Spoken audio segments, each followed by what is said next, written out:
The morning my wife was buried, the sun was shining far too brightly, as if the world had missed the memo that my life had ended quietly in the night.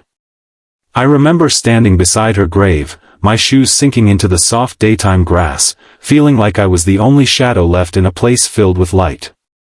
Grief has a strange way of distorting reality, and that day, nothing felt real except the weight in my chest and the words her sister leaned in to tell me at the funeral, words that still haunt me every time daylight filters through my window.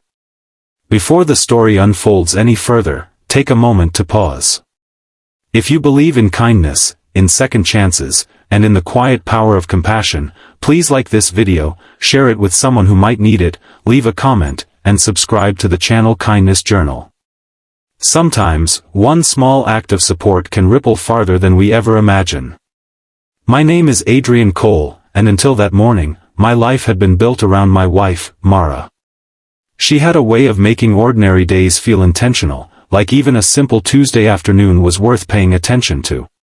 We met in our late 20s, both tired of pretending we had everything figured out.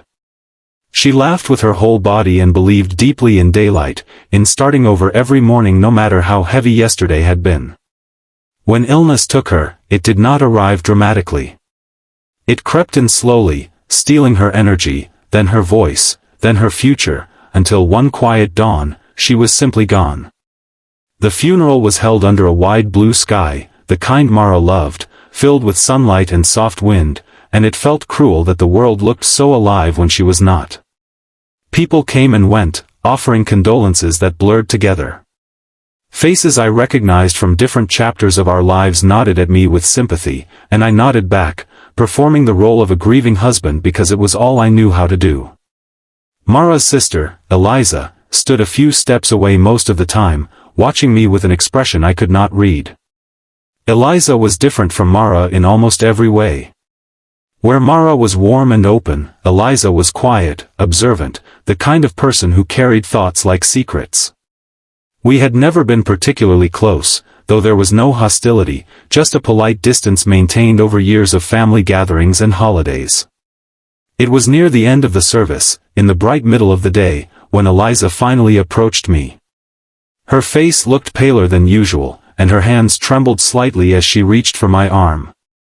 She leaned close, not enough for others to notice, and told me something she said I needed to know now, not later, not when it was easier. She said Mara had been carrying a truth she never found the courage to share, and that truth involved me, my past, and a promise Mara had made silently on my behalf. Eliza said she was sorry, and that she hoped one day I would understand. Then she stepped back into the sunlight, leaving me frozen beside the grave. I did not cry then. Shock has a way of numbing the body, and all I could do was replay her words in my head, over and over, searching for clarity that refused to come. After the funeral, I returned to our house alone, a place still filled with daytime light but suddenly empty of meaning. Every room held echoes of Mara's presence, from the mug she used every morning to the throw blanket she insisted made the living room feel kinder. I wandered through the house like a guest in my own life, haunted not only by her absence but by the idea that there was something about my marriage I had never fully known. The days that followed were long and strangely bright. Sunlight poured through the windows each morning, indifferent to my grief. I stopped answering calls and messages, retreating inward because facing the world felt impossible. Eliza's words clung to me, shaping my thoughts, feeding my guilt. I began to question every memory, every shared smile, wondering what Mara had been protecting me from, or perhaps protecting herself from. The challenge was not just losing my wife, it was realizing that love, no matter how deep, could still hold secrets. Eventually, curiosity turned into a quiet desperation. I needed answers, not to ease the pain, but to understand it. I reached out to Eliza and asked her to meet me during the day, somewhere neutral, somewhere bright. We met at a small park, sunlight filtering through the trees, children playing in the distance, life continuing as if nothing had changed. Eliza did not speak immediately. She looked at me for a long time, as if weighing the cost of honesty. Then she explained that years ago, before Mara's illness, there had been a moment when our marriage nearly unraveled, not because of betrayal, but because of fear.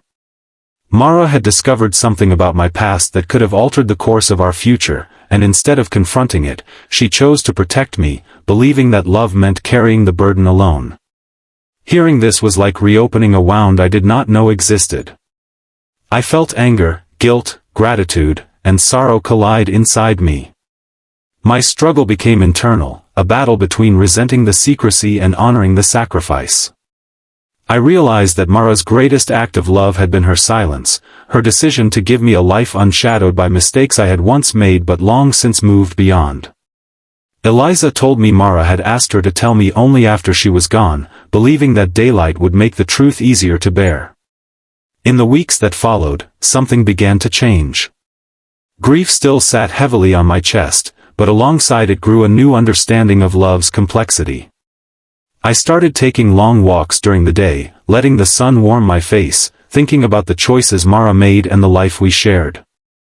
I began to see that love is not always about honesty in the moment, but sometimes about timing, about mercy, about believing in someone's capacity to grow. The haunting words from the funeral slowly transformed from a source of pain into a call for reflection. I started volunteering at a local community center, something Mara had always talked about doing. Being around others, hearing their stories, reminded me that everyone carries unseen burdens. Kindness, I learned, often looks like patience, like giving someone the benefit of the doubt even when it is hard. Day by day, the sunlight felt less mocking and more healing. I could feel Mara's influence not as a loss, but as a guide, nudging me toward a life shaped by empathy. Near the anniversary of her passing, I returned to her grave in the middle of the day. The grass was green, the sky wide and forgiving. I stood there and spoke aloud, not in anger or sorrow, but in gratitude. I thanked her for loving me imperfectly and completely, for believing in my better self even when I doubted it. The words Eliza had told me no longer haunted me, they grounded me, reminding me that love's truest form often reveals itself only after loss.